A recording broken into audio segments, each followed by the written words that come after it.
The mythical social idea most potent over practical minds is perhaps the idea of country.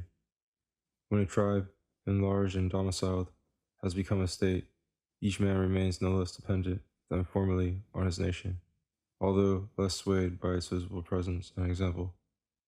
If a sense for social relations is to endure, some symbol must make the place of the moving crowd, the visible stronghold, and the outspread fields and orchards that once made up his country.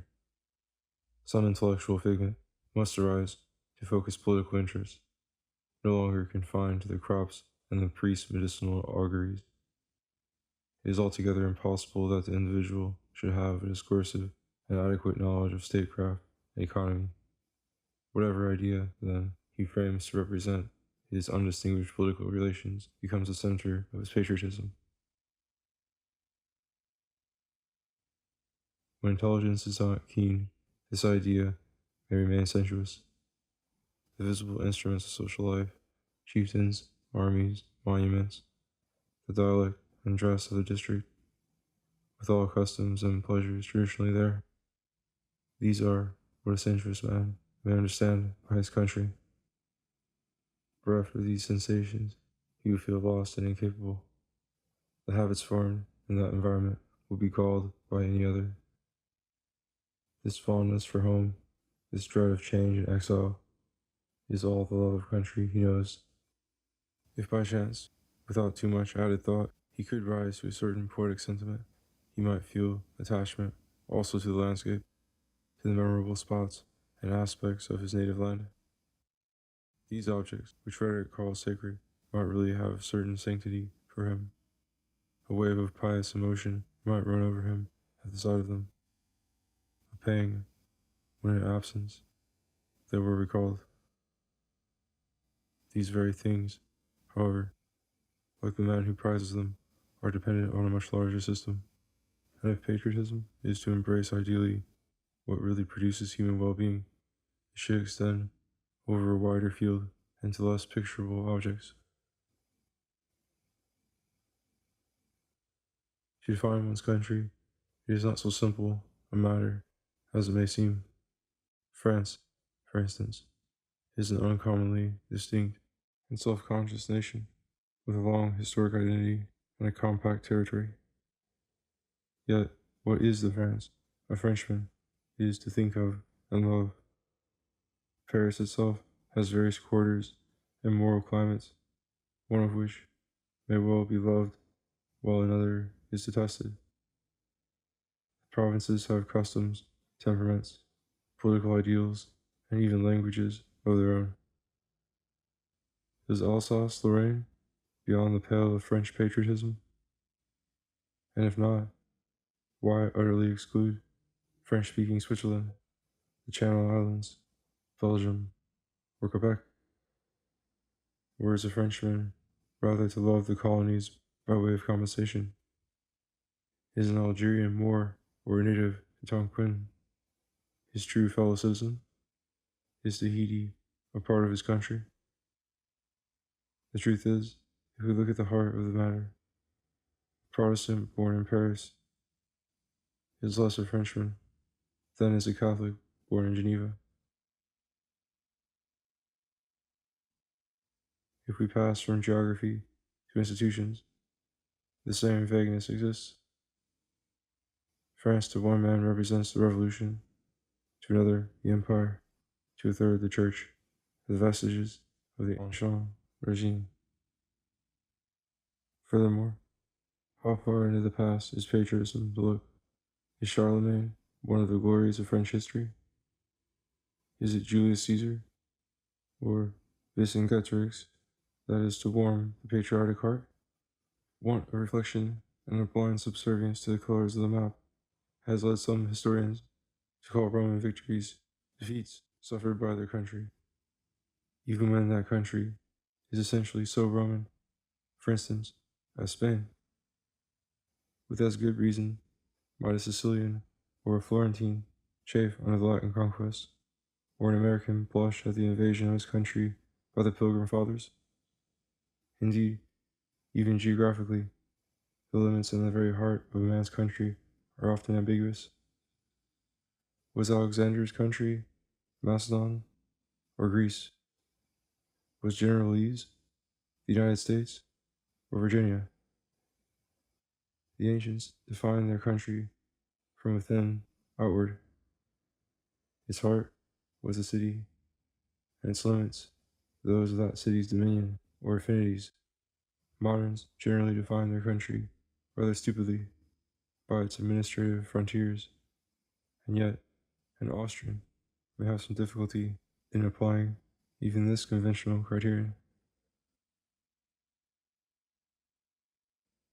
The object of patriotism is in truth something ideal, a moral entity definable only by the ties which a man's imagination and reason can at any moment recognize.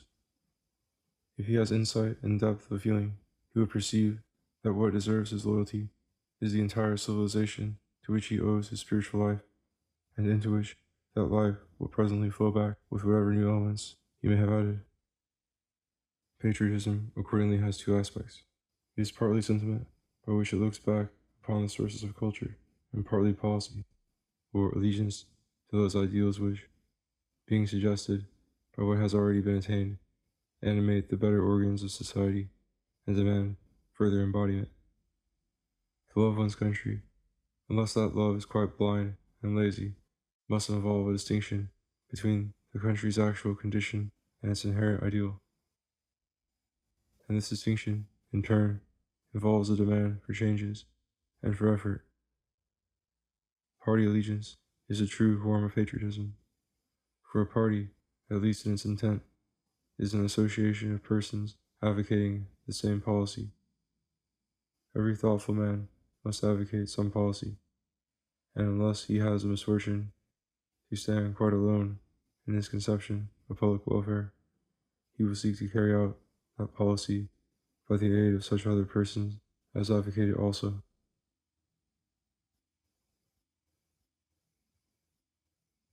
The springs of culture, which retrospective patriotism regards, go back, in the last instance, to cosmic forces. The necessity that marshals the stars makes possible the world men live in, and is the first general and lawgiver to every nation. The earth's geography, its inexorable climates with their flora and fauna, make a playground for the human will, which should be well surveyed by any statesman who wishes to judge and act, not fantastically, but with reference to the real situation. Geography is a most enlightening science. In describing the habitat of man, it largely explains his history. Animal battles give the right and only key to human conflicts. For the superadded rational element in man is not partisan, but on the contrary, insinuates into his economy the novel principle of justice and peace. As this leaven, however, can mingle only with elements predisposed to receive it, the basis of reason itself, insofar as it attains expression, must be sought in the natural world. The fortunes of human family among the animals thus come to concern reason and to be the background of progress. Within humanity, the next sphere of interest for a patriot is the race from which he is descended, with its traditional languages and religions. Blood is the ground of character and intelligence. The fruits of civilization may, indeed, be transmitted from one race to another, and consequently, a certain artificial homogeneity may be secured amongst different nations. Yet, unless continual intermarriage takes place, each race will soon recast and vitiate the common inheritance. The fall of the Roman Empire offered such a spectacle, when various types of barbarism, with a more or less classic veneer, re-established themselves everywhere. Perhaps modern cosmopolitanism, if not maintained by commerce or by permanent conquest, may break apart in the same way, and yield to local civilizations no less diverse than Christendom and Islam. Environment, education, fashion may be all powerful while they last, and may make it seem unprejudiced to insist on race, turning its assumed efficacy into a sheer dogma with fanatical impulses behind it. Yet in practice, the question will soon recur: what shall sustain that omnipotent passion, education, or environment? Nothing is more treacherous than tradition, when insight and force are lacking to keep it warm. Under Roman dominion, the inhabitants of Sparta still submitted to the laws of Lycurgus, and their life continued to be a sort of ritualistic shadow of the past. Those enfranchised helots thought they were maintaining a heroic state when, in fact, they were only turning its forms into a retrospective religion. The old race was practically extinct. Efforts, gymnasia, and common meals could do nothing to revive it. The ways of the Roman world, a kindred, promiscuous population, prevailed over that local ritual and rendered it perfunctory, because there were no longer any living souls to understand that a man might place his happiness in his country's life and care nothing for Oriental luxury or Oriental superstition, things coming to flatter his personal lusts and make him useless and unhappy.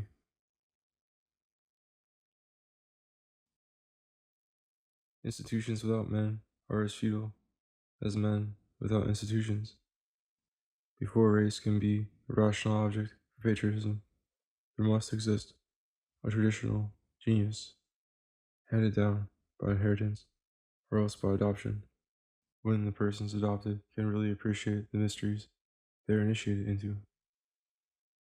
Blood could be disregarded if only the political ideal remained constant and progress was sustained, the laws being modified only to preserve their spirit. A state lives, in any case, by exchanging persons, and all spiritual life is maintained by exchanging expressions. Life is a circulation. It can digest whatever materials will assume a form already determined ideally, and enable that form to come forth more clearly and be determined in more particulars. Stagnant matter necessarily decays, and in effect is false to the spirit, no less than a spirit that changes is false to itself.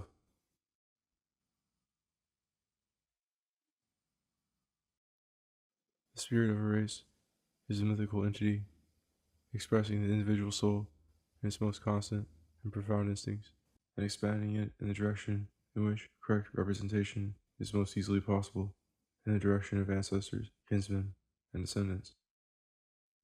In ancient cities, where patriotism was intense, it was expressed in a tribal and civic religion. The lairs, the local gods, the deified heroes associated with them were either ancestors idealized or ideals of manhood taking the form of patrons and supernatural protectors. Jupiter, Capitolinus, and the spirit of Rome were a single object. To worship Jupiter in that capital was to dedicate oneself to the service of Rome. A foreigner could no more share that devotion than a neighbor could share the religion of the hearth without sharing, by adoption, the life of the family. Paganism was the least artificial of religions and the most political. Its myths were comparatively transparent, and what they expressed was comparatively real. In that religion, patriotism and family duties could take imaginable forms, and those forms, apart from the inevitable tinge of superstition which surrounded them, did not materially vitiate the allegiance due to the actual forces on which human happiness depends.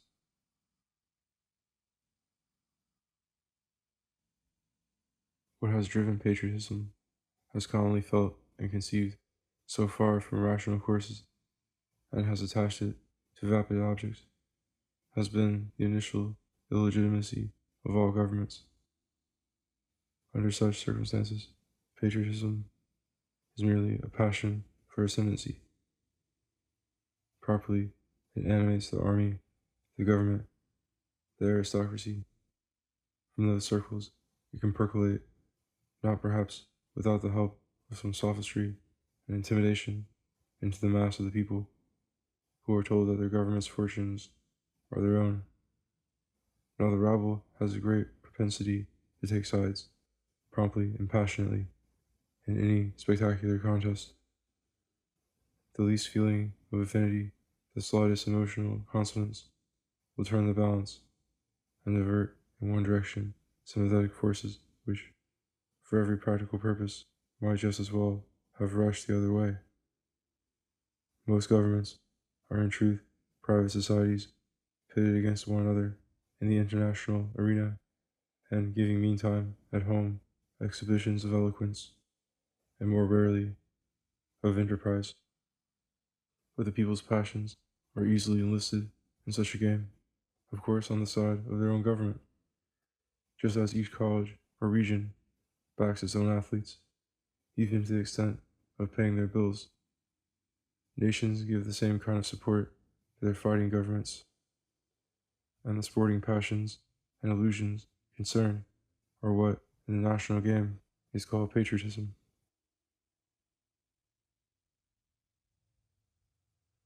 Where parties and governments are bad, as they are in most ages and countries, it makes practically no difference to a community, apart from local ravages, whether its own army or the enemy's is victorious in war. Nor does it really affect any man's welfare whether the party he happens to belong to is in office or not. These issues concern, in such cases, only the army itself, whose lives and fortunes are at stake, or the official classes, who lose their places when their leaders fall from power. The private citizen, in any event, continues in such countries to pay a maximum of taxes and to suffer, in all his private interests, a maximum of vexation and neglect. Nevertheless, because he has some son at the front, some cousin in the government, or some historical sentiment for the flag and the nominal essence of his country, the oppressed subject will glow like the rest with patriotic ardor, and will decry as dead to duty and honor anyone who points out how perverse is the helpless allegiance to a government representing no public interest.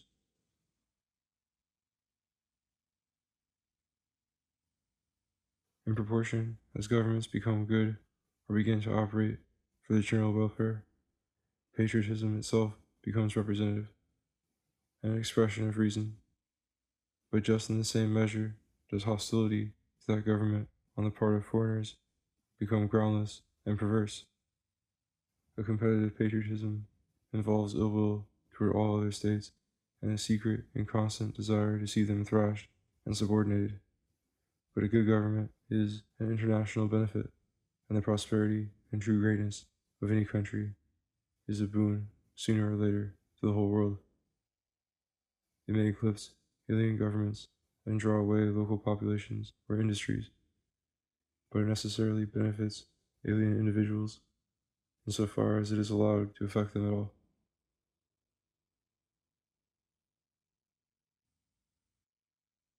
Animosity against a well-governed country is therefore madness.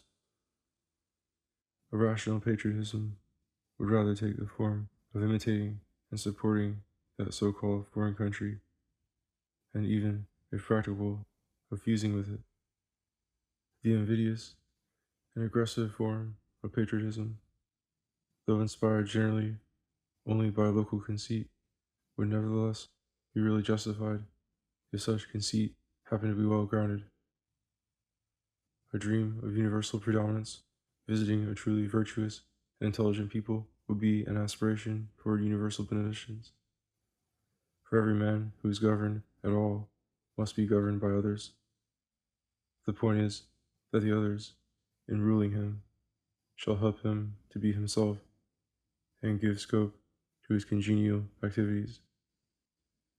When coerced in that direction, he obeys a force which, in the best sense of the word, represents him, and consequently he is truly free, nor could he be ruled by a more native and rightful authority than by one that divines and satisfies his true necessities.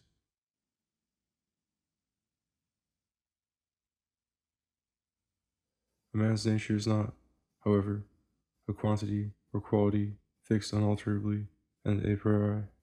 As breeding and selection improve a race, so every experience modifies the individual and offers a changed basis for future experience.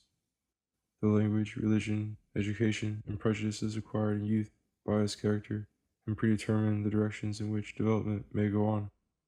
A child might possibly change his country. A man can only wish that he might change it. Therefore, among the true interests which a government should represent, nationality itself must be included.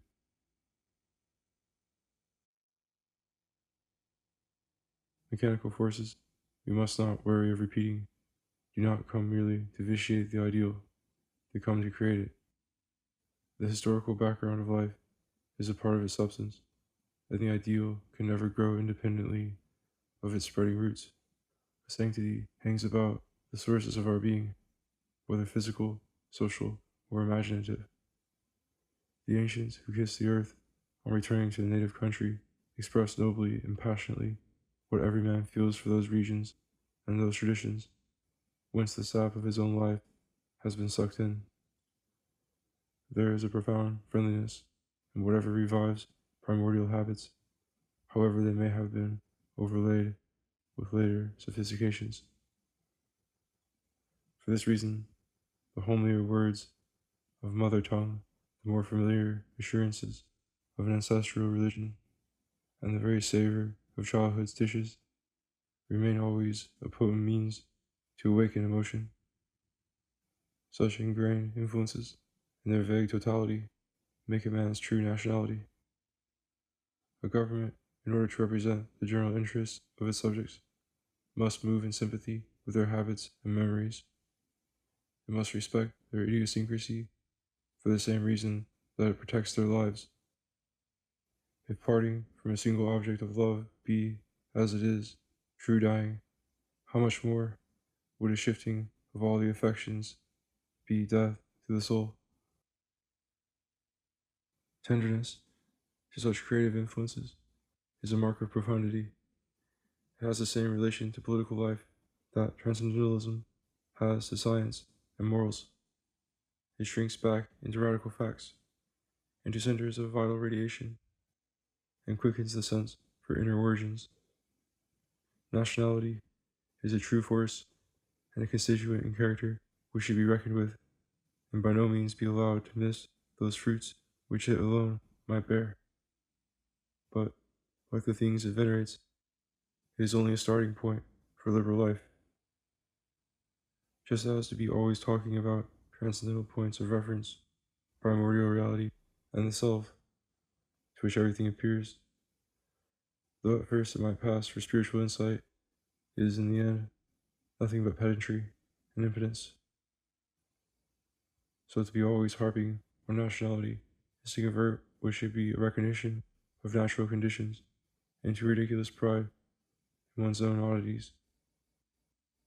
Nature has hidden the roots of things, and though botany must now and then dig them up for the sake of comprehension, their place is still underground, if flowers and fruits are to be expected. The private loyalties which a man must have toward his own people, grounding as they alone can his morality and genius, need nevertheless to be seldom paraded. Attention, when well directed, turns rather to making imminent racial forces blossom out of the common medium and express themselves in ways consonant with practical reason and universal progress. A man's feet must be planted in his country, but his eyes should survey the world.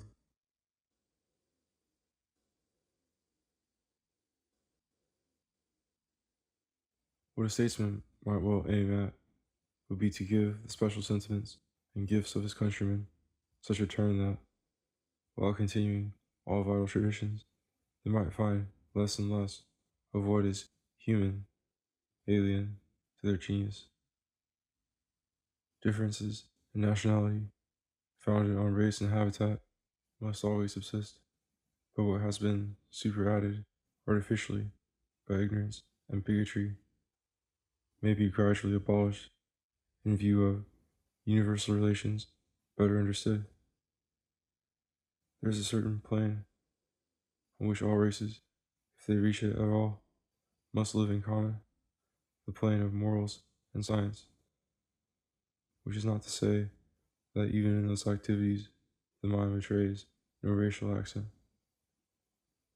What is excluded from science and morals is not variety, but contradiction. Any community which had begun to cultivate the life of reason in those highest fields would tend to live rationally on all subordinate levels also, for with science and morality rationally applied, the best possible use would be made of every local and historical accident. Where traditions had some virtue or necessity about them, they would be preserved. Where they were remediable prejudices, they would be superseded.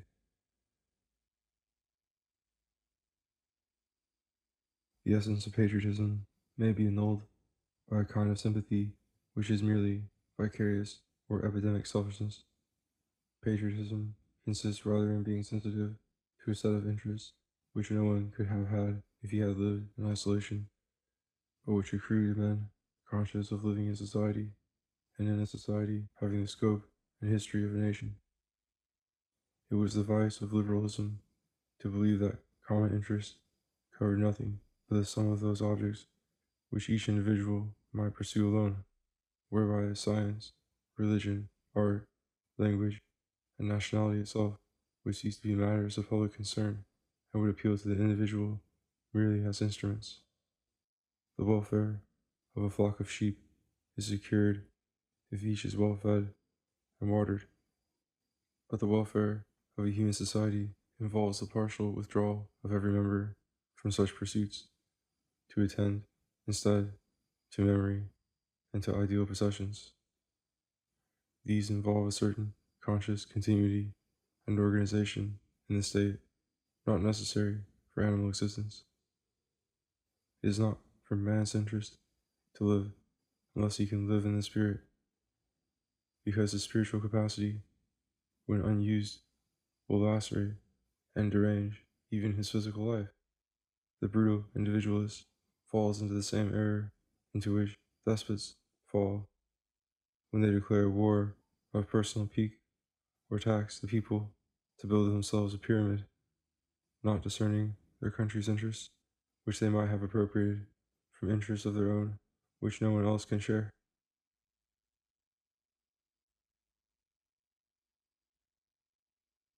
Democracies, too, are full of patriots of this lordly stripe, men whose patriotism consists in joy at their personal possessions and in desire to increase them.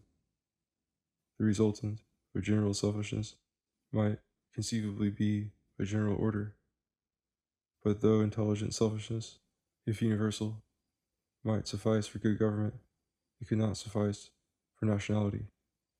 Patriotism is an imaginative passion, and imagination is ingenious. The value of patriotism is not utilitarian, but ideal. It belongs to the free forms of society, and ennobles a man, not so much because it nerves him to work or to die, which the basest passions may also do, but because it associates him in working or dying with an immortal and friendly companion, the spirit of his race. This he received from his ancestors, tempered by their achievements, and may transmit to posterity, qualified by his own.